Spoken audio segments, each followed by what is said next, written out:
Bon, cette fois, c'est officiel, vous avez déclaré la guerre à la voiture. Non, il s'agit d'une stratégie en fait qui vise à définir une ville neutre en carbone à moyen et à long terme.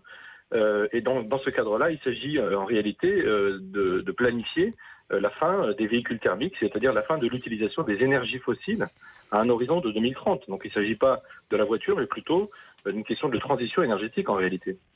Oui, enfin, il s'agit quand même de la voiture, puisque vous voulez les interdire. Alors, il s'agit de l'interdiction des moteurs à véhicules, des moteurs pour Enfin, les véhicules. Donc, s'il n'y a pas de les moteurs moteur, il thermiques. n'y a pas de voiture.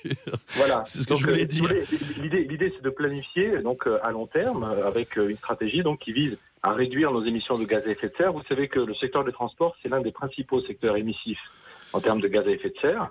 Et donc, dans le cadre de l'élaboration de son plan climat, Mhm. nous avons donc planifié cette sortie des véhicules thermiques et donc des énergies fossiles à un horizon Ok. de 2030 pour le secteur des transports. C'est loin et c'est proche. 12 ans et quelques semaines, c'est faisable, hein. C'est Écoutez, vous réaliste. savez, Comment, aujourd'hui, il y a un certain nombre de... Oui, laissez-moi je pense juste que c'est finir ma faisable. question, s'il vous plaît. Pardon.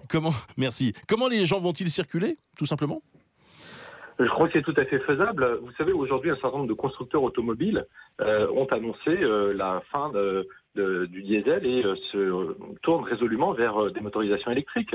Je ne les citerai pas pour ne pas leur faire de publicité, mais Oui. aujourd'hui, on voit que les constructeurs automobiles sont désormais prêts à investir dans la transition énergétique. Et quand on voit que les événements climatiques extrêmes se multiplient, quand on voit que le changement climatique est à l'œuvre, Mhm. c'est aussi la responsabilité des villes qui sont aussi concernées au premier chef de prendre des mesures qui soient à la hauteur des enjeux. Et donc dans ce cadre-là, le gouvernement avait annoncé la fin de la vente des véhicules thermiques à un horizon de 2040. C'était le plan climat présenté par Nicolas Hulot il y a quelques semaines. La ville de Paris souhaite prendre les devants avec cet horizon de 2030 Et pour pourquoi ce qui est 10 ans plus pour ce qui la tôt? concerne. Pourquoi 10 ans plus tôt? Parce que le temps presse, tout simplement, parce Ouais. qu'aujourd'hui, vous avez des pays aussi, l'Inde a annoncé la fin des véhicules thermiques à un horizon de 2030.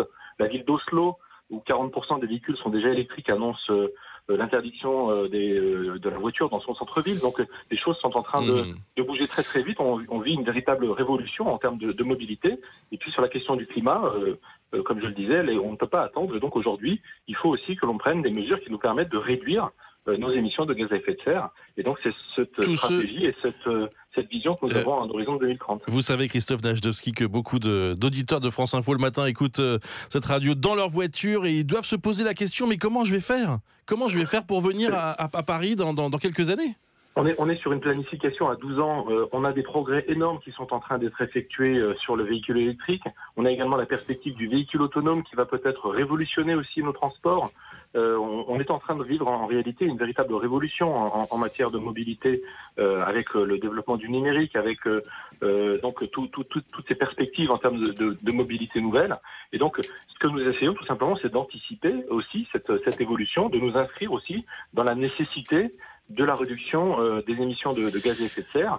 La question Bien. du climat n'attend pas, et donc c'est la raison pour laquelle nous avons cette perspective qui est à la fois proche et en même temps relativement lointaine, Bien. de moyen terme, qui nous permettent donc tout simplement d'être à la hauteur.